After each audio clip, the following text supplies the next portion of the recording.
What's up, you guys? Sean Ross Sapp, Fightful.com, here with a name you know, but you might know her by a few different names. Maybe by Tara, maybe by Victoria. We'll call her Lisa today. How you doing? I'm doing awesome. Thank you for reaching out and doing the interview. Yeah, I'm so excited about it. Yeah, Very excited. This is an interview I've wanted to do for quite a while. Like I discussed some of the things. Like I've always wanted to talk to you about the making a finisher thing that I do because I love the Widow's Peak finisher. Your name has always been mentioned as one of those that is important to getting women's wrestling where it is today. Like there's a lot of meat on the bone as far as an interview with Lisa Marie. There's a lot to it. Yeah. There is a lot to it, and it's always it's awesome to hear that because we live a normal life. People forget that we're still normal people, that when you're saying, oh my gosh, you're such a big part of what women's revolution and stuff, and I'm like, wow, that's incredible, because here I'm walking my dog right before doing this interview, picking up, my dog has a bad belly, picking up dog poop with a little bag. Well, I mean, that's the price of fame, I guess. But the first question I have: do you feel fully responsible for Nicki Minaj's fame? Not at all. You should. To be honest with you, wow, no, Sure. I don't think I put her on the map. I think her videos put her on her map, because she was so risque. And at that time, we didn't know who she was. Nobody did, yeah. Yeah, they just had me, when they switched my song from Tatu, all the things she said, we only owned it for a year. That's all that WWE owned it for. So that was the reason why we switched over. And they're like, well, what else kind of music are you into? And I was like, I really like hip hop. I know I don't look the type, but I'm really into hip hop. And I kind of want a female to do it. And so they reached out to, oh my gosh, I forgot what her name was at the time, with what she was billed as. But yeah, how crazy is that, I mean, and I found out that Nicki Minaj did it through social media. Yeah. Yeah, because she hadn't really made her mark then, and then I remember I think I heard her on a Kanye West song years later. I would hear her. So I mean, that's pretty cool. I mean, you had a pretty good run as far as theme songs went there, because I mean, Tatu was all over MTV, and that was after you all debuted it as a theme song for you. Yeah, and I wasn't aware of Tatu, and they asked me, hey, we picked a song out for when I was the psychotic character. Would you come back and listen to it? And I watched the video, and I was a muscular girl, so I was always kind of being stereotyped as a butchy kind of gal. And I was trying to be like, oh, I really want something feminine, because I'm already muscular and I already work like a man, that kind of thing. And when I saw the video, I go, well, how did you guys think of me for this? But at the beginning, I was like, I don't think it's eerie enough. And so I had Fit Finlay come in with me. Can you come and listen to the music? Because he's a big part of my character. And he's the one that developed me and all that kind of stuff. And he goes, well, can we add something eerie at the beginning? And that's when they added the, yeah. And then, yeah. And I was like, oh, yeah. And then when we were doing that video for it, I had no idea what was going on. I was like, okay, stand in the trash can.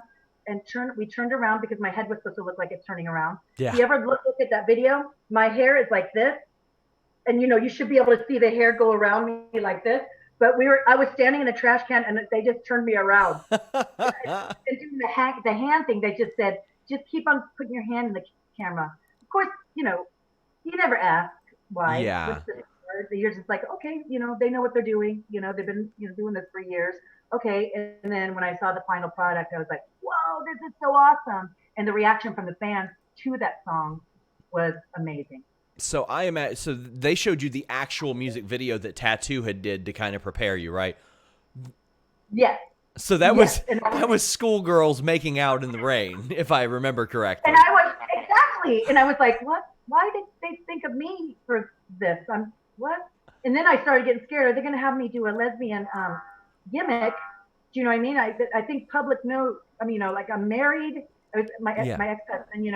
I was married, and I'm like going, I don't want to be a false character where lesbians are coming up to me, hey, thank you for coming out and helping me come out of the closet or something. And I'm not a lesbian. Yeah. Do you know what I mean? I didn't want to do such a far-fetched character. I know this is pro wrestling, And I know that actors do that too and stuff like that. But people kind of in wrestling, they almost think your character is you, Yeah. or a branch of you. So I was like, I don't. But then I didn't know what they were doing, and then I guess the lyrics spoke for itself. I mean, that's the unusual aspect of pro wrestling. Now, granted, you never used or you didn't use your real name in WWE or TNA, but there are a lot of people like Mickie James who Yes. she uses her real name and it's a character, Mickie James, but then she goes home and maybe people think, oh, well, that's the same person. That's the same way because she's using her real name. And it's on her credit cards and her driver's license and everything. So imagine when she goes to Walmart and stuff like that, they're like, it is Mickie James. Yeah. Do you know what I mean? But I always did want my real name. I'll be honest with you, because you can always lead with your real name. Now like when I do like appearances or shows or something like that, they'll say Lisa Marie Varon, formerly known as Victoria, because that's legal. You can say former or FKA, Victoria, as long as they put the former, I'm okay. You know what I mean? But it's like all these names, formerly, you don't have to say formerly known as Tara. I don't think they're very, TNA is not sticklers about using our names outside of it, because it gets some promotion too. But that was the problem. I go, you need to mention, mostly, no one really knows Lisa Marie Varon, just mention former, you might know her from, WWE, formerly known as Victoria, that kind of stuff. I go, you can say my name. I just let them do whatever they wanted. Lisa Marie Varon's a badass wrestling name, though. Like, I thought so. And it's also, Lisa Marie Presley, so association was like Lisa Marie is something you could remember. Yeah. And but it didn't happen, and it wasn't in my work. That's like Kiera Hogan. Like, Hogan is her honest to God last name, and she's like, I'm not changing that. Why would I? Because, why? Yeah. But that's silly. But like you mentioned, TNA is a little bit more relaxed about that type of stuff. I'm pretty sure. I think they even released that for everybody to kind of use their stuff a couple years ago. They're like, we don't care that much. So I mean, that's a benefit. But was WWE like kind of a stickler about that stuff? They told me to go home. They're, as long as we use former and we're just I think I'm still in good standing with the company, and I don't bash them. Wrestling got me on the map, you know what I mean? And I'm thankful about what WWE and WWF has done for me. When I went to TNA, though, I wish they did spell Victoria differently, like VYC or something, because it made me start from, like, who the hell is this Tara girl? Yeah. And then people had to actually watch it to go, is that Victoria? And they're not sure, you know what I mean? And then I went over there under my contract. I said, well, before I signed my contract, I said, can I just be called Lisa Marie? And they said yes. And I got there, and they had my whole Titron. It said Tara. And I did put it in my contract. So kids out there always put it in writing. You know what I mean? And I was just too trusting. I'm one of those people that are too trusting in everything, every aspect of my life. I'm a very trusting person. Sure. You know what I mean? Yeah. Sometimes bites me in the butt, but.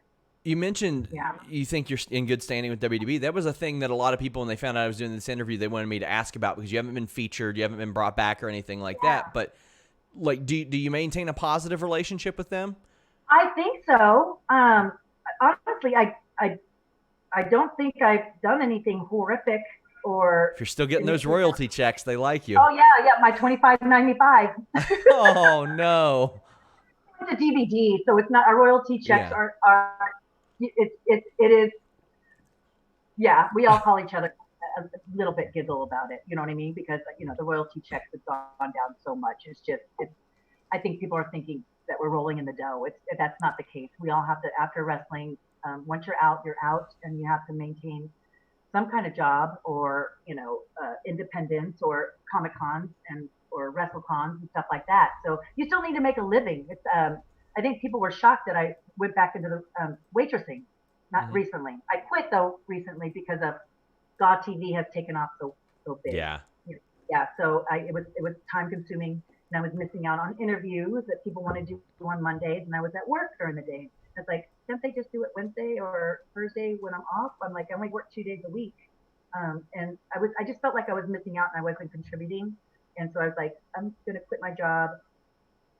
And just focus on the show, Sometimes that's a sacrifice that you have to make. You mentioned Gal TV, grown-ass women TV. Like it's got you, Mickey James, SoCal Val associated with it. Seems like it's doing exceptionally well. I've seen some of the programming there. You got a lot of different things going on there too. That's a lot. You get 3 girls that really love the chit chat, and thank God Val comes from the hosting side and interviewing, so she can guide the whole conversation. So she'll lead it. Hey, we have bullet points. We'll just talk.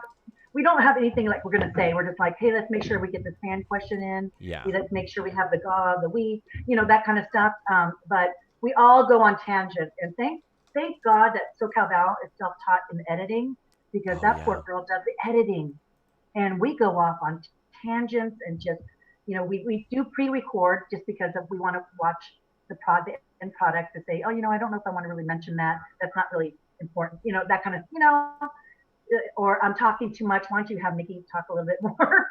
Do you know what I mean? So it's like us 3 girls, like, it's basically a fly on the wall. It's like you're in the locker room with us and how we actually really talk in person, So what motivated you all to launch this?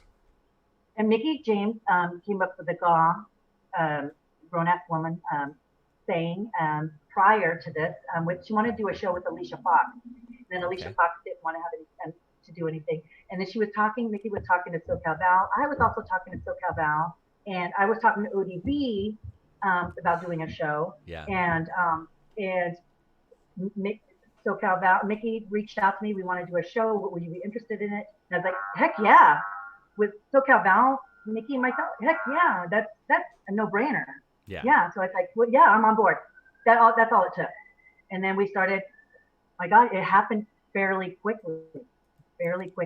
What kind of challenges have you faced along the way? Because for some people, the medium can be a little bit difficult. I mean, I know that you all launched this, I think, a couple months back. We just tomorrow's Wednesday. Yeah, tomorrow's our 10th anniversary. This is pre-recorded, but what is tomorrow's date? Tomorrow would be July 22nd. 22nd, and that's our 10th. No, not the 10th. Our 10th anniversary. So we filmed our 10th episode. Yeah. So, and that went by so fast. I think the obstacles were, for myself personally, I am borrowing my brother's old ass computer. I took it into Best Buy, the Geek Squad, and said, how can I just clean it up and erase what I just want to use it for Zoom. That's all I want for Zoom. And then I had to download Skype. And so I had to delete all the apps that were downloaded. And they were like, you know what? To fix this, you're better off getting a new computer. Yeah. This is so ancient. It's you couldn't even. Well, he goes, you can sell it for a couple $100, but he goes, not for what you're doing. Yeah. And so I'm still actually on it right now, but I have to disconnect all my Wi-Fi on my 2 TVs and my phone. No Wi-Fi on here because I was glitchy and my audio was bad and I would freeze and I was so frustrated. I did order. My boyfriend ordered a computer for me, which is very nice. It works for Sharp Medical Center. Oops, I hit my microphone. And so we get the discount. So he ordered me a nice computer, which is getting, I guess they build it. HP is building the computer. And so I don't get it until August 4th. But HP has good stuff. That's what I'm on right now. Are you on HP? I've used mine for 3.5 years, and it works really well. Okay. There was one other computer I wanted. It was a Microsoft. Is it called Focus? Wait. Oh my God, I forgot what it's called. But the Best Buy guy sold me on it, and it's it's like an iPad, but the HP had a lot more high quality stuff for Zooming. Because I'm gonna Zoom. Our show's on Zoom, so it has to be high quality. For me, this was the problem, and it was frustrating. I had to buy a microphone, and then I couldn't hear them talk, so I bought speakers for these. I was just out of the conversation. I wouldn't hear things they would react to, so I was so delayed on getting in on the conversation. But it was the editing part was a lot of learning and choosing the background for the Zoom and stuff like that for Val, but she's got it down. Yeah, she's aced it, and now the big problem. This is a good problem to have, Sean. A lot of people are saying, "Hey, can I be a guest on your show?" Yeah, of course. That's pretty awesome. Yeah. So like Melina has been on several times. She's always in the live chat. So we show it live at East Coast time. It's 5 o'clock and then 2 o'clock my time. But we're all Nikki James, SoCal Val, myself. Melina's always in the live chat, and that's so we're just awesome. talking to the fans on the side. So that's why we watch the episode the day before. Yeah. So we don't have to pay attention to the episode. So we can kind of be in the live chat, which is also a problem with me because I'm a slow texter.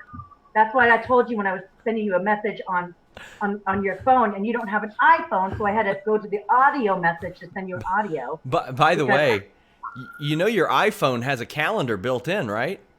I know that.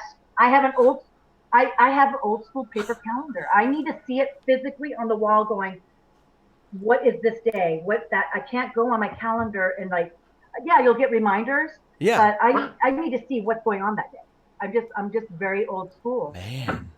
And I know. It's bad. The last calendar I've owned is one that WWE sent me, a Rusev Day calendar that they sent me when they released them. And that's the only one I've owned in 10 years. Oh my gosh. Really? A lot of us girls and a lot of my friends, well, maybe because we're the same age bracket, not really, but our generation is a little bit more, you need to see it. But then again, I'm always here. I work from home. I mean, I do this, so I'm anchored to this desk. I don't need necessarily a calendar. I've always got it right here in front of me. So I guess. Okay, well, yeah, you're good on your computer stuff. I'm not. I'm so old school. We didn't have GPS when we first. I remember the big maps we had to bring out when we were traveling town to town, and then all of a sudden, we were like, "What's this GPS thing that you can put?" When you rent from Hertz. Hertz was the only company that had the GPS. Yeah. What was it called? Magellan? Yep. Was that right? Yeah. Yep, the Magellan. And, the Magellan. That was oh my gosh. And then now, of course, Waze and all that stuff. What would we have done without How much did that revolutionize things for you all? Because I tried to use a map 3 years ago, and I realized that when I was a teenager, I avoided going to Lexington, Cincinnati, any big cities around me, just because I didn't really know how to navigate them. I'm from a town of 200. Then when GPS hit, I was like, okay, time to travel. Oh, right? No, honestly, I was one of those people. I better travel with somebody because I was reading the map upside down. I was like, oh my, I would have to stop at a gas station. Am I going the right direction? Yeah. Just in case. I just, terrible, right? but thank God for technology, how far we've come. No kidding. So technology had a bit of a, I don't know how to phrase this, an interesting way of putting you into the news earlier this year. I know you had to have seen this because I saw it a million times. WWE was testing out Titantrons at the Royal Rumble, and apparently your name popped up on there, which led everybody to go, Victoria's in the Royal Rumble. Were you supposed to be in the Royal Rumble? I found that out from social media as well. I was like, what? I go, maybe my Titron had a lot of coloring. I don't know, but maybe they did that to throw people off. Yeah. I don't know because, it's hard to keep a secret in wrestling. Something always leaks. You know what I mean? And which is a shame. It's not a shame. That's what I rely on. You do? I don't like to know what the finish is and stuff like that. I'm like, don't spoil it. Don't spoil it. I like surprises. Yeah, we don't do that as much as I'll take the temperature of a situation. Like I'll talk to people in WWE and say, how did you feel about this that happened or this that happened? That's more what we rely on because to me, things change so much that if I report that something's going to happen and then it doesn't happen, I don't have any credibility. Yeah. Oh, okay. I get you. I get it. Oh my gosh. Yeah. So you're getting false news. Yeah. Exactly. Okay. Yeah. So you were not supposed to be in the Royal Rumble. I was on the Jericho Cruise. You were, weren't you? Yeah, I was in Miami, and I was trying to stay off my phone because it was on. I wanted in the moment. I was visiting family, and I'm like, we're always glued to our phones. Yeah. And so I went back and I missed a ton of emails, text messages, everything, and I was like, what? They must be testing out their coloring on their Titron because my picture came up there. But I was already on the Jericho. I mean, in Miami. Yeah. The following day, I was going to go on the Jericho Cruise. So I could. Yeah. Yeah, actually, I remember that the Jericho Cruise wrapped up around the day before or something. Because I remember people bringing that up, and they're like, oh, well, the Jericho Cruise just docked or something like that. So maybe she made it over to Houston or something like that. But did you ever talk to anybody within the company like, hey, what the hell was up with that? No, not in the company. No, just on social media, just going, oh, I didn't respond because I don't want to. I don't know what to say, because I don't know the vaccine because I'm not part of the company anymore, so I couldn't tell you why they were testing it out, But if you ever have a chance to go on the Jericho Cruise, Mm-hmm. money worth. It's honestly, you are like, we don't have security around us. We are mingling. We are going to go gamble. We are going to eat. We are just passengers. Yeah. You know what I mean? So you get wrestling a few times a day, with the AEW. Jared Fozzy is performing with other bands. There's so many panels going on. I was like, this is a freaking wrestling fan's dream to be a part of this for such little money, So it was like a WrestleMania on a boat, and there's no escape. You know what I mean? Yeah. So it was amazing. It was amazing. A lot of people, when that Titantron popped up out there, they were surprised to see that because you had said, "Hey, I'm retiring. I'm gonna hang them up." What went into that decision for you to stop wrestling? I got to pick my opponent, and so Melina Perez, and it was for a female promoter, Bambi Weevil, which is Master of Entertainment, and she made us the main event and was putting the title on me, and I was like, oh my gosh, this is a guy show, not just a female show. I go, we're main event. We can't just do a match. We have to do some dangerous stuff. And we're going over stuff, and we're up like in 30 minutes, well, maybe 45 minutes. And I was like talking over the match. I go, I might do this. I might do that. I don't, you don't really set in stone what we're doing in the ring. If I happen to do this, just go with it. I might change. We just, it's improv. Sure. And she was like, hey, can I use your black eyeliner? And I said, Melina, we're main event. We're up in 30 minutes. I go, are you listening to me? She goes, oh, yeah, I'm listening. I'm like, oh my God. And I'm the type of person, I get super nervous and nervous belly. I'm about to puke before every match, even after 20 years. I'm the same. I'm pacing, sweating. My hands are sweating. I don't want people to see me like slow down in the ring or don't have it anymore. And so that's the fear that, you can never get, once you're there for a long time, the wrestling, you can't show mistakes. Sure. You're supposed to be a veteran knowing what you're doing. Just like a rookie, you have to prove yourself. So the whole entire career, you're constantly proving yourself. And I was so nervous, and I was like, I'm exhausted already, and we're main event. And I'm like, I say, hey, to the guy that's announcing, I go, give me the mic when you get out there. The promoter didn't know. And I just said, hey guys, I just want to say thank you for coming to my last match. And everybody's like, oh, what? And the promoter was like going, we could have promoted this. And I go, I decided 30 minutes before coming out. My body was hurting. And, I don't work the indie style anymore. Yeah. I'm not a fast worker. I'm more storytelling, more facial expressions, more one move means something, not boom, boom, boom, boom, boom. And after independent shows, I would get, David would pick me up at the airport, and I was just like, I can't move, man. I go, I'm beat up, man. I go, geez, I'm falling apart. I'm just like, I'm giving my whole 100% out there, and I come home, I'm like, don't want to talk. Let me just go soak in the tub, and I just like, let me just rest. I need to be alone. You know what I mean? Yeah. That kind of stuff. And I was like, going, you know what? It's time. It's time. And I get to go out on my own, and I'm like, I'm not sad about it at all. People were like, oh my God, are you sad? No, I'm not. I don't know. I go, I'm still also like, I think people think that since you had your last match, that you're out of wrestling. You're never going to be out of wrestling. I still do Comic-Con, WrestleCon, signing. I still talk to fans about old matches and, what's going on these days, that kind of stuff. So you're still involved in it. Yes. Yeah. So have there been any periods since then where you've been like, I feel pretty good right now? Maybe. Not during this coronavirus. Yeah, that's a good point. Oh my God. I honestly, holy moly. I dropped something on the floor, and I went to go pick it up, and I got up and I was blown up. I was like, oh my God, I couldn't imagine running the ropes right now. You know what I mean? I think that's being so confined and not getting activity, the normal activity we normally get.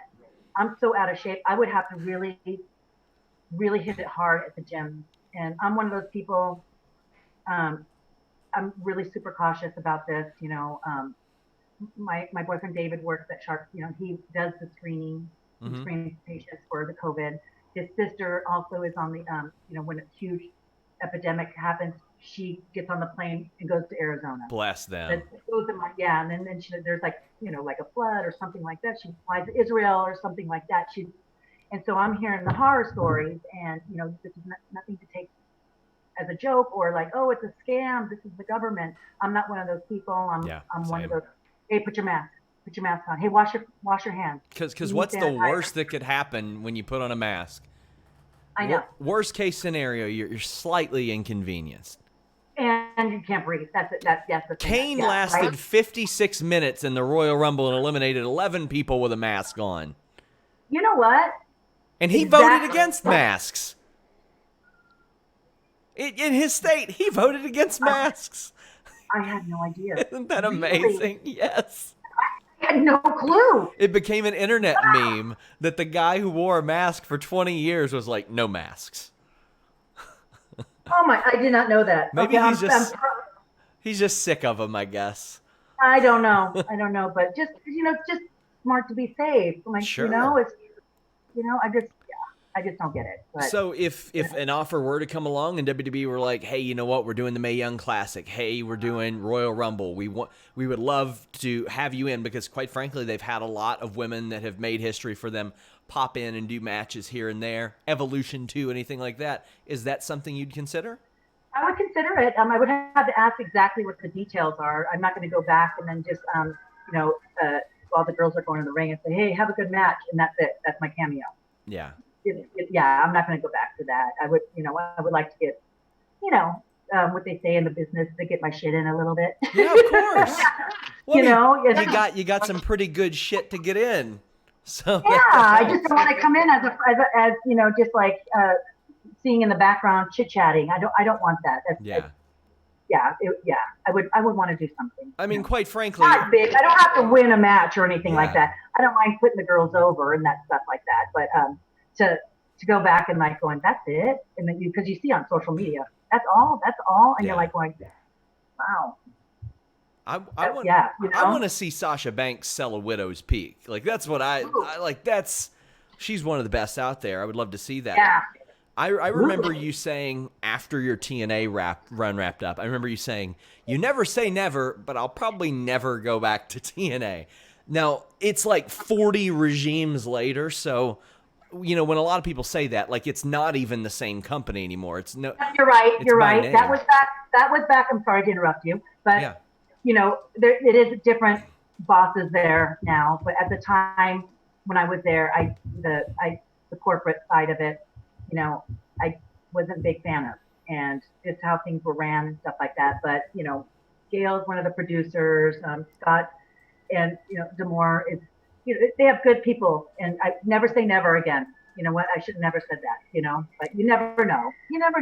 But no, and you're going to ask, have they reached out? They have not. Well, I mean, that's the thing. They've been relying a lot. I don't want to say relying, but they've been leaning in heavily to the TNA nostalgia. It used to be the whole thing. You would hear the people say, oh, WWE doesn't want anything to do with people in TNA, yada, yada. That's long since passed. WWE doesn't care where people have been before. And now Impact is realizing, wow, people really liked TNA. Like that was a lot of people remember those positive things. Taylor Wilde told me she got contacted and was about to come back. So, like, what would you think of even if it was an appearance or anything like that? Is that something you'd be open to? Again, I don't want to go back to say, hey, have a good match. Mm-hmm. I'm not, no. I'm not going to get on a plane and go and just, no. I'd rather get a little down and dirty, that kind of thing. I'm not going to go back just to go, I'd rather, nothing against like companies at all. I'm not bashing them at all. I'd rather stay home with my 2 dogs and just relax instead of just going, I mean, if you do want to bury anybody, I'm more than open to hear. I'm more than open to hearing that. I know. I'm one of the people. I'm not, I'm not being political or anything. I don't have anybody to bury. I just buried TNA's old office. Yeah, That was it. I didn't like everything, Yeah, but yeah, it's wow. But the only reason why, like, when I went to TNA, when I was watching their product, there was a lot of girls I didn't face, and I was like, oh my god, these girls are freaking really good wrestlers. And when I was watching Gail and Austin Kong's, their angle, I was like, oh my god, they had a great program. And when they offered a position for me, I had 3 days to decide. They wanted to debut me in 3 days. Oh wow. I know. And I was like, I can't get a lawyer in 3 days. And he goes, let me send you the contract. And I remember them faxing it to me. Faxing. Do we even have fax machines anymore? Yeah. Oh, we do? Okay. Yeah. Okay. I thought everything's email. Okay. And I consider that ancient because I don't have a fax machine. Of course. Yeah. I mean, I never used one, but they do still exist. Right. Okay. And I was like, hey, I haven't got it all. I only got like 17 pages. He goes, yeah, that's our contract. It's like 17 pages? WWE is a book, you know. It's like it's you can't read it.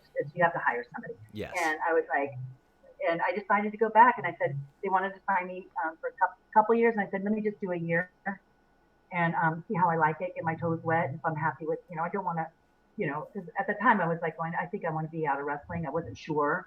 I didn't know what I wanted to be when I grew up, that kind of stuff. Did you start training MMA during that period? Because I seem to remember hearing I got bored. Yeah, I got bored, and I went into this gym, and it was Core Combat. That was in Louisville, Kentucky. And and so I saw BJJ, Helios Seneca was the trainer, and I saw him doing that, and I was like, oh God, I think I'd be really good at that, And I wasn't the type to be a housewife, just staying home. I still needed to do some kind of athletic stuff. And so I joined this gym, and they're like, oh, you'd be a good boxer. Joined the boxing. Hey, we have, what else did they have? Oh my God, what else was I taking? They had a weight room. They had, it was an amazing gym. They had something for everybody. And they had, judo and stuff like that. And of course, everybody said, like, you're really good at this. You can do MMA. And when someone feeds your mind doing that, you start believing it. You're like, oh, yeah, maybe I can do it, And I wanted to get, I'm very competitive, so I want to get ready for something. And I called out Kim Couture. And she was supposed to just, she was a TNA thing, and she was only supposed to do a face-to-face thing to kind of say, no physicality or anything like that. Because I didn't want them to think it's an angle. Yes. A TNA angle. And so, and they wanted to bring her back to do a storyline. I'm like, no, this is not why. Yeah. No, I go, I wanted to transition to not people going, oh, this is all fake. Good chance you could have won that fight, to be honest with you. I don't know. Have you seen some of her? Like when I I've covered a few of her fights. Oh my God! Oh, you have the one? Do you remember when she busted her face, like her bloody nose, and she still completed the fight? Okay, and when I decided this is not for me, I was just sparring 1, 2 jabs, boom, boom, boom, boom, with my coach. Sure. And Rolando Rolando Haddad, shout out. He was boom, boom, boom, and I'm wearing a headgear, and he got me in my nose, and I went, and my eyes started immediately watering, and I was like, I've broken my nose before, but he didn't break my nose. But that was just a jab. And I was like, this is not for me. I can't do this. Wow. He goes, what? And I go, you just tapped me on my nose, and it blurred my vision. I can't see. If someone even taps my nose now, probably, they're going to beat the shit out of me. Excuse my language, guys. That's okay. I'm out. And they're going to be pummeling. I was just like, you know what? You guys were liars. I'm not going to be good at this sport, I remember that 6-month period because in January you'd kind of told people, hey, I'm retiring from WWE. Then people are like, she's training for MMA. Like within weeks, people were like, she's training for MMA. Then in April, you pop up at the WrestleMania Battle Royal. How did that come up? Because, I mean, I remember you were it's the 25th where they had Miss WrestleMania, and I think they had Santino win. Oh, with Santino, okay. And then Didn't we just walk out with, was it Kid Rock or Snoop Doggy Dogg? Yes, it was Kid Rock. That's what I wouldn't go back for. I mean, it was like, For we Kid thought, Rock? it was, no, not, I mean, just to go dance on the side and stuff like Sure. that. You know, we were all looking at each other like going, we're coming back for this. You know, they don't tell you really necessarily what you're coming back for. Yeah. You know, we're like, oh my God, you know, I mean, they even had okay. Sunny in there, and I don't remember her wrestling much, if ever, in WWF. Right. I know, but didn't we have a battle royal? Wasn't I in the match? Yes, you were in the match. Okay, yeah, because Sunny actually came up to me. She goes, "Hey, I'm sticking with you," and I'm like, "Oh, okay. I might want to do a spot with other people," but she was like, you know, not trusting on other people, Of and course. we were friends, you know, knowing each other from appearances and stuff like that, and you know, I still, you know, God bless her. Like, I've reached out to her when she was having time of need, and I'm like, "Hey, when I was with my ex-husband, would you like to come out to Chicago and stay with us for a little bit?"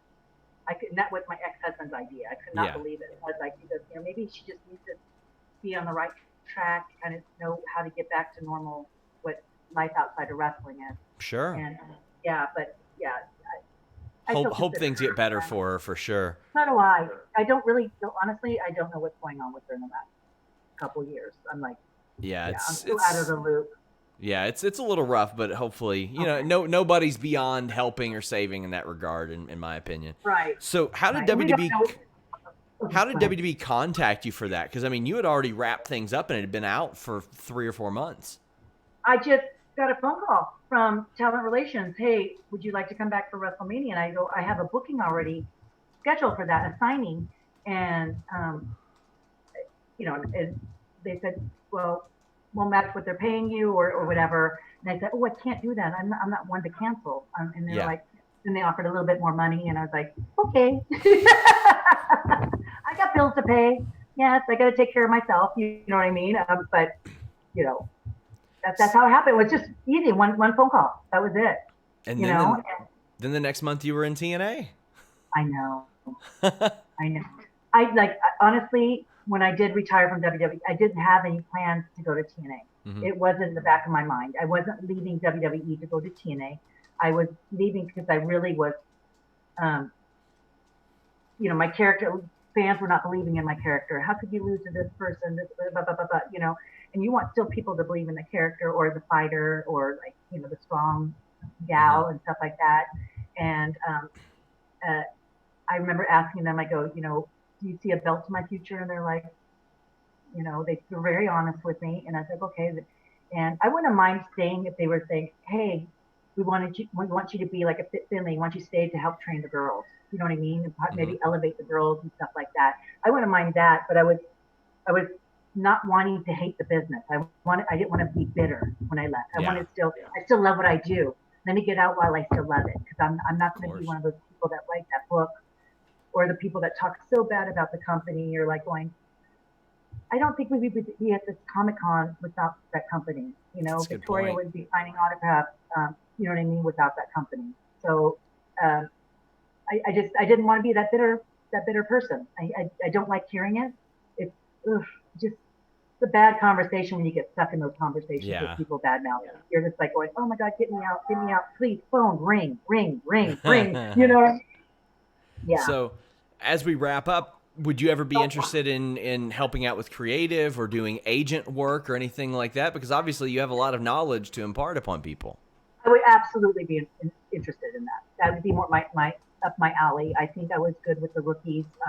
Once I got good in the ring, I was a rookie myself, but I can make people look good. You know, the ones that were not very good at wrestling, I can pick them up and put myself in a move.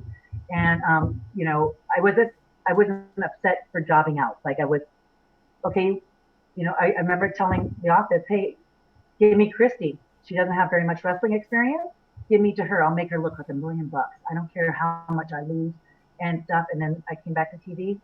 "You have an angle with Christy." And that was a break when I was like going, I need to speak up. Yeah. You know, I'm tired of just being quiet and going, "Yes, sir. Yes, sir." You know what I mean? You have to kind of, you know, I was nice about it. Yeah. I went to Vince and said, "Give me Christy. I know she's our token girl right now. I'm going to make her look like $1 million." And I go, "I'm not going to hurt her. I'm going to make her feel so comfortable in the ring. I'm not a girl that says, you need to go through me to get in Yeah. this business. I'm the one that people want to work with. I'm very giving, very giving. Too much sometimes. Well, But yeah, creative and agenting or producing or in the training, like, yeah, I would. But I would have to get back in the gym myself to get myself in shape. I don't get blown up. Sure. Let the people know where they can follow you on social media. Let them know where they can follow GAW TV, all that good stuff.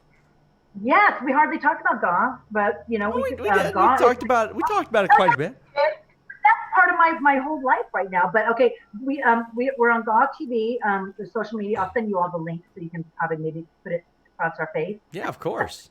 But you can reach me at Real Lisa Marie on Twitter, Instagram, my Facebook, Lisa Marie Varon / I believe, or it's Real Lisa Marie. We've already got that on the lower third below. On my Facebook? Yeah. Not on your Facebook, but we'll add that. We'll add that to the description. Okay. Yeah. I don't know exactly my Facebook page, but GAW TV. We're on social media. We're super interactive. We have a Patreon page, and I just started selling all my stuff in my closet on Poshmark. I have storage. Oh my gosh. I need to go through my storage. Why do I have storage? I live in a loft. It's like there's not one bedroom. I have one closet, and I am sitting on all these boxes and paying $160 a month for storage, which is ridiculous. I said, I'm going to get rid of all my stuff. I'm going to start going through it and putting it on Poshmark. So just search Real Lisa Marie. I'm very active on that. But you guys know on my social medias. I'll send you, Sean, all my links and stuff like that. Yeah, of course. Of course. Guys, check out GAW TV. They got a lot of different stuff going on over there. They are on every social media, Twitter, Facebook, Instagram, YouTube, a little bit of everything over there. Make sure you guys check it out. Until next time, we're out.